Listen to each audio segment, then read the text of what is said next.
ಎಂ4 ನ್ಯೂಸ್ಗೆ ಸ್ವಾಗತ. ನಾನು ಸುನಿಲ್ ಹೊಸಕೋಟಿ.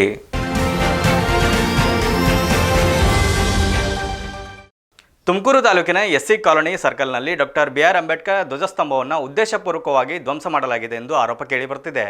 ತೊಟ್ಲುಕೆರೆ ಗ್ರಾಮದ ಎಸ್ಸಿ ಕಾಲೋನಿ ಸರ್ಕಲ್ನಲ್ಲಿ ಡಾಕ್ಟರ್ ಬಿ.ಆರ್. ಅಂಬೇಡ್ಕರ್ ಅವರ ಧ್ವಜಸ್ತಂಭವನ್ನು ಕಿಡಿಗೇರಿ ಮಸ್ತಾನ ಎನ್ನುವ ವ್ಯಕ್ತಿ ಸಿಸಿ ರಸ್ತೆ ಕಾಮಗಾರಿ ನಡೆಯುತ್ತಿದ್ದ ವೇಳೆ ಜೆಸಿಬಿ ಮೂಲಕ ಉದ್ದೇಶಪೂರ್ವಕವಾಗಿ ಧ್ವಂಸ ಮಾಡಿದ್ದಾರೆ ಎಂದು ಆಕ್ರೋಶ ವ್ಯಕ್ತವಾಗುತ್ತಿದೆ. ತಕ್ಷಣ ಸ್ಥಳೀಯ ದಲಿತ ಮುಖಂಡರು ಕಂಡು ಕೂಡಲೇ ಪೊಲೀಸ್ ಠಾಣೆಗೆ ವಿಚಾರ ತಿಳಿಸಿದ್ದಾರೆ. ತಕ್ಷಣ ಎಚ್ಚೆತ್ತ ಪೊಲೀಸ್ ಅಧಿಕಾರಿಗಳು ಸರ್ಕಲ್ ಇನ್ಸ್ಪೆಕ್ಟರ್ ಹಾಗೂ ಡಿವೈಎಸ್ಪಿ ಸ್ಥಳಕ್ಕೆ ಬಂದು ಮಸ್ತಾನ್ ಎಂಬ ಕಿಡಿಗೇಡಿಯನ್ನು ವಶಕ್ಕೆ ಪಡೆದಿದ್ದಾರೆ. ಪೊಲೀಸ್ ಅಧಿಕಾರಿಗಳು ಹಾಗೂ ಸ್ಥಳೀಯ ಗ್ರಾಮ ಪಂಚಾಯಿತಿ ಅಧಿಕಾರಿ ಮತ್ತು ಸಿಬ್ಬಂದಿಗಳು ಯಥಾಸ್ಥಿತಿಯಂತೆ ಡಾಕ್ಟರ್ ಬಿ.ಆರ್. ಅಂಬೇಡ್ಕರ್ ಅವರ ಭಾವಚಿತ್ರವಿರುವ ಧ್ವಜಸ್ತಂಭವನ್ನು ಮರುಸ್ಥಾಪಿಸುವುದಾಗಿ ತಿಳಿಸಿ ಯಾವುದೇ ರೀತಿ ಅಹಿತಕರ ಘಟನೆ ನಡೆಯದಂತೆ ಮುಂಜಾಗ್ರತಾ ಕ್ರಮ ವಹಿಸಲಾಗಿದೆ. ಕಿಡಿಗೇಡಿಗಳಿಗೆ ಕಾನೂನಾತ್ಮಕವಾಗಿ ಕ್ರಮ ವಹಿಸಿ ಅವರ ವಿರುದ್ಧ ಜಾತಿ ನಿಂದನೆ ದೂರು ದಾಖಲು ಮಾಡಿ ಶೀಘ್ರವಾಗಿ ಬಂಧಿಸಬೇಕಾಗಿ ಸ್ಥಳೀಯ ಮುಖಂಡರು ಹಾಗೂ ಸಮುದಾಯದ ಸಾರ್ವಜನಿಕರು ಒತ್ತಾಯಿಸಿದ್ದಾರೆ.